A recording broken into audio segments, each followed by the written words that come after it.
दोस्तों, ईरान और America Israel के बीच जो करीब 40 दिनों तक टकराव चला, उसे अगर सिर्फ एक आम जंग या सैन्य भिड़ंत समझ रहे हैं तो आप बहुत बड़ी तस्वीर मिस कर रहे हैं।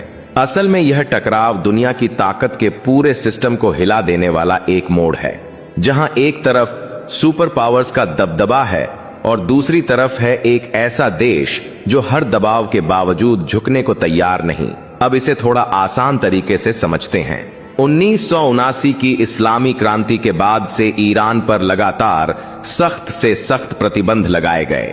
मकसद साफ था, ईरान की अर्थव्यवस्था तोड़ दो, उसकी ताकत खत्म कर दो और उसे घुटनों पर ले आओ, और उसके कब्जे में जितने भी खजाने हैं सब कुछ अपने कब्जे में कर लो। लेकिन यहां खेल उल्टा हो गया। जहां आमतौर पर इतने लंबे दबाव से कोई भी देश कमजोर हो जाता है, वहीं ईरान ने इस दबाव को अपनी ताकत बना लिया। उसने बाहर पर निर्भर रहने के बजाय खुद पर भरोसा करना शुरू किया और यही उसकी सबसे बड़ी ताकत बन गई। अब इसका सबसे बड़ा उदाहरण है उसका सैन्य सिस्टम। पश्चिमी देशों से हथियार नहीं मिले तो ईरान ने खुद अपने हथियार बनाने शुरू कर दिए। मिसाइल, ड्रोन और असममित युद्ध की ऐसी रणनीति जो सीधे ताकतवर दुश्मन को भी चुनौती दे सके। जो मिसाइल प्रोग्राम पहले कमजोर माना जाता था, आज वही इतना मजबूत हो चुका है कि एडवांस डिफेंस सिस्टम को भी भेदने की क्षमता रखता है, जिससे अमेरिका और इजराइल भी खौफ खाते हैं। यानी अब हालात ये हैं कि दुनिया की बड़ी ताकतों को भी सोचना पड़ रहा है कि क्या सिर्फ प्रतिबंध लगाकर किसी देश को रोका जा सकता है।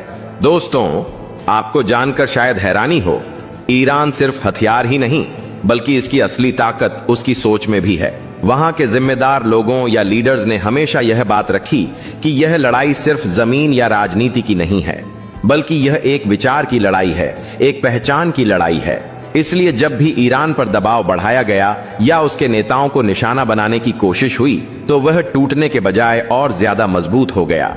इतिहास भी यही बताता है, जब किसी को दबाया जाता है तो उसका विरोध और तेज हो जाता है। अब अगर हम क्षेत्रीय स्तर पर देखें तो ईरान सिर्फ अपनी सीमाओं तक सीमित नहीं है।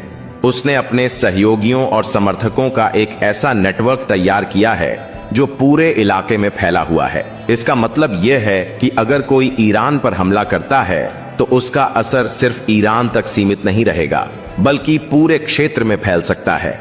और यही चीज किसी भी सीधे युद्ध को बेहद मुश्किल और महंगा बना देती है।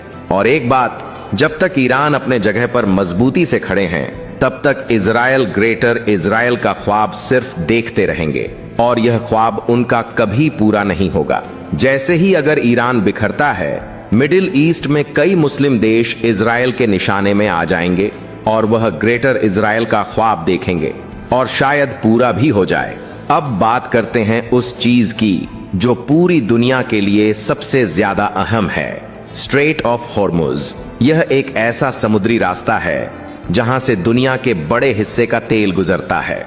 अगर यहां जरा सा भी तनाव होता है तो पूरी दुनिया की अर्थव्यवस्था हिल जाती है, तेल के दाम बढ़ जाते हैं, बाजार में घबराहट फैल जाती है। यानी ईरान से जुड़ा कोई भी टकराव सिर्फ एक क्षेत्रीय मुद्दा नहीं रहता, वह सीधे सीधे ग्लोबल इकोनॉमी का मुद्दा बन जाता है। अब इस पूरे घटनाक्रम के दौरान पश्चिमी देशों, खास तौर पर अमेरिका के अंदर जो बेचैनी और रणनीति में बदलाव देखने को मिला, वह भी बहुत कुछ बताता है। जब एक ऐसा देश जिस पर सालों से प्रतिबंध लगे हैं, वह दुनिया की सबसे बड़ी ताकतों को भी जवाब देने लगे, तो यह पारंपरिक ताकत के समीकरण को पूरी तरह बदल देता है। लेकिन इसी के बीच एक और अहम चीज सामने आई, सीज फायर। यह सिर्फ शांति का कदम नहीं था, बल्कि यह इस बात का सिग्नल था कि दोनों पक्ष यह समझ चुके हैं कि अगर यह टकराव और बढ़ा तो नुकसान इतना बड़ा होगा कि कोई भी उसे संभाल नहीं पाएगा। खास तौर पर आर्थिक रास्तों जैसे समुद्री रास्ता को सुरक्षित रखना जरूरी हो गया था, क्योंकि अगर यह बंद हो जाते तो पूरी दुनिया पर असर पड़ता। तो कुल मिलाकर ईरान का यह पूरा सफर हमें एक बड़ी सीख देता है। यह दिखाता है कि अगर कोई देश लंबे समय तक दबाव झेलकर भी टिके रहने का फैसला करता है, तो वही दबाव उसकी सबसे बड़ी ताकत बन सकता है। ईरान ने यही किया, दबाव को कमजोरी नहीं बल्कि ताकत में बदला और आज वह उस मुकाम पर खड़ा है जहां उसने दुनिया की पारंपरिक ताकत के सिस्टम को चुनौती दे दी है। अब यह नई दुनिया है जहां सिर्फ ताकतवर होना काफी नहीं, बल्कि टिके रहना, खुद को बदलना और हर हाल में खड़े रहना ही असली ताकत बन चुका है। और ईरान मिडिल ईस्ट में एक उभरता हुआ मुस्लिम देश है जो खुद को एक ऐसे देश बनाने की कोशिश कर रहा है जो दुनिया में सुपर पावर का ढोंग करने वालों का मुकाबला कर सके। अगर आप भी मानते हैं कि ईरान एक मजबूत मुस्लिम देश है तो इस वीडियो को लाइक, शेयर करें और इसी तरह के वीडियो देखने के लिए हमारे चैनल को सब्सक्राइब करें।